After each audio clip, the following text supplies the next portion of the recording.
யாக்கோபுக்கு ஒரு மகன் பிறந்தான். ராகேல் சாகும்போது ஐயோ கற்ப வேதனையில சாகுறேனே, இவன் துன்பத்தின் பிள்ளை, உபத்திரவத்தின் பிள்ளைன்னு சொல்லி உனக்கு பெனானின் பேர் வச்சாங்க.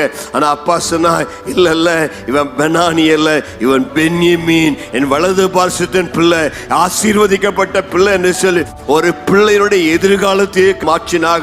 ஐயா அம்மா, நீங்க உங்க பிள்ளைகளை பார்த்து சொல்லக்கூடிய வார்த்தைகள் உங்கள் பிள்ளைகளின் எதிர்காலத்தை மாற்றும், தலைவிதியை மாற்றும். உங்க பிள்ளைகளை பார்த்து ஒண்ணுக்கு உதவ மாட்டான்னு சொல்லாதீங்க.